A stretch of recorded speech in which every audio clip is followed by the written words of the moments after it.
नमस्कार, स्वागत है आपका हमारे इस YouTube चैनल पर। मैं मुनमुन श्रीवास्तव आपका हार्दिक अभिनंदन करता हूं। पिछले दिनों दिल्ली विश्वविद्यालय में एग्जीक्यूटिव काउंसिल की मीटिंग हुई। हमारे साथ एक बार फिर हैं एग्जीक्यूटिव काउंसिल सदस्य सुनील शर्मा। और आइए उनसे जानते हैं कि उस दिन इसी मीटिंग में क्या हुआ था और अब DU के जो 12 कॉलेज हैं उनका क्या भविष्य होने जा रहा है। स्वागत है सुनील जी हमारे चैनल पर। धन्यवाद मुनमुन जी। ये जो आतिशी जी का लेटर आया हुआ था, धर्मेंद्र प्रधान को जो एड्रेस है और दिल्ली यूनिवर्सिटी को उसकी कॉपी जो है उन्होंने की थी। अनुमन 0 आवर्स से हम अपनी मीटिंग की शुरुआत करते हैं, लेकिन ये मैटर इतना इम्पोर्टेंट था और इसकी संजीदगी को वाइस चांसलर साहब ने भी समझा और हमने भी पहले लेटर लिख के डिमांड की हुई थी कि इस लेटर को एजेंडा आइटम बना के रखें। एजेंडा आइटम तो नहीं बना, लेकिन 0 आवर्स से पहले सबसे पहले इस लेटर के ऊपर बहुत ही डिटेल डिस्कशन हुआ, जिसकी शुरुआत मोनिका अरोड़ा जी ने की। मैंने इस पे बोला तो कपाई जी हमारे जो EC मेंबर हैं, चांसलर नॉमिनी, उन्होंने भी बोला, बाकी सब लोगों ने भी बोला। बड़ी संजीदगी से इस लेटर को लिया गया, इसकी गंभीरता को लिया गया। इसके लेटर के अंदर बहुत सारे टेक्निकल फ्लॉ हैं, उनके ऊपर भी बातचीत की गई। और इस अराजकतावादी सरकार की कि किस प्रकार से ये हायर एजुकेशन के अंदर एक प्राइवेटाइजेशन का मॉडल लाकर इन सारे 12 कॉलेजेस को, जो अपने आप में इंस्टीट्यूट ऑफ एमिनेंस है, अपने आप में दिल्ली यूनिवर्सिटी का अभिन्न अंग है, उनको बार बार ये कहकर कि ये एफिलेटेड कॉलेज है, एफिलेटेड कॉलेज है। हमने इसका भी विरोध किया। ये एफिलेटेड कॉलेज नहीं है, ये कॉन्स्टिट्यूएंट कॉलेज है दिल्ली यूनिवर्सिटी के। इसका मतलब ये है कि दिल्ली यूनिवर्सिटी की हर एक रूल रेगुलेशन वहाँ एकेडमिक काउंसिल, एग्जीक्यूटिव काउंसिल के, इन सब के तय होते हैं और उसी के अनुसार ये कॉलेज UGC और दिल्ली यूनिवर्सिटी के सभी नॉर्म्स के अनुसार चलते हैं।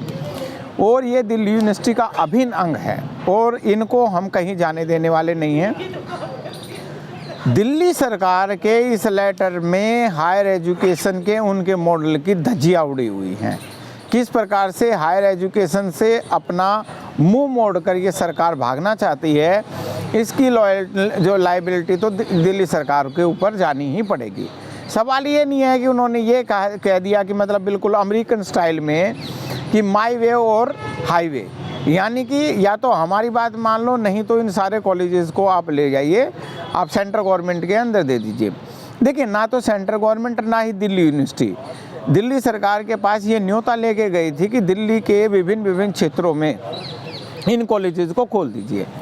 जब समय रहा होगा तो समय समय पर दिल्ली सरकार ने ही जो संजीदगी रखते होंगे दिल्ली यूनिवर्सिटी के अंदर उन माइग्रेंट लोगों को ध्यान में रखते हुए जो आसपास के प्रदेशों से यहाँ पर पढ़ने आते हैं, और दिल्ली ग्रामीण की बच्चियों को लेकर भी, तभी तो ये नए 12 कॉलेज खोलने का प्रपोजल दिल्ली सरकार की तरफ से दिल्ली यूनिवर्सिटी के पास आया था, ना कि दिल्ली यूनिवर्सिटी इनके पास गई थी।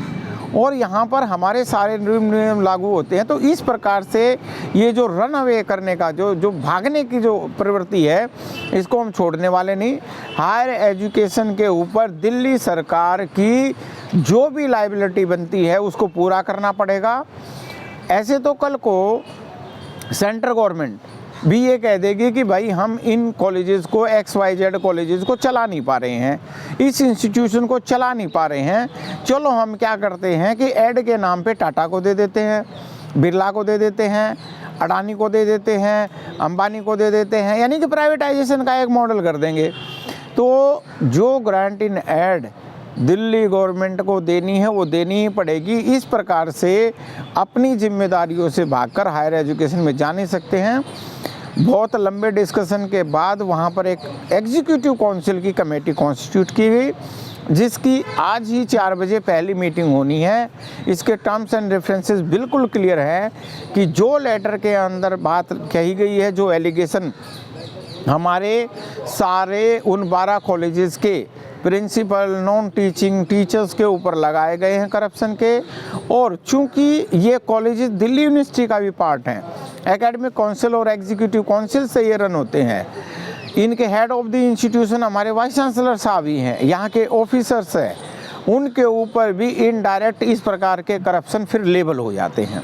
हम इसका पुरजोर विरोध हमने एग्जीक्यूटिव काउंसिल के अंदर भी किया, यहाँ भी किया, और एक सही रिपोर्ट बनाकर हम एग्जीक्यूटिव काउंसिल में रखेंगे। एग्जीक्यूटिव काउंसिल की कमेटी की जो रिपोर्ट होगी उसको सारे पॉलिटिकल एजेंडों से दूर रखते हुए बिल्कुल जो मेरिट पे रिपोर्ट बननी है, जो अभी तक की टर्म्स कंडीशन पे चले आ रहे हैं ये 12 कॉलेजेस, उनके आधार पर बनेगी। मतलब यह है कि बहुत जल्द समाधान निकलने वाला है। बहुत जल्द समाधान निकलने वाला है और उनको ऐसे हायर एजुकेशन से भागने नहीं देंगे हम, उनको ये कॉलेजेस चलाने ही पड़ेंगे और ऐड भी देनी पड़ेगी। बहुत बहुत धन्यवाद सुनील जी, अपडेट के लिए।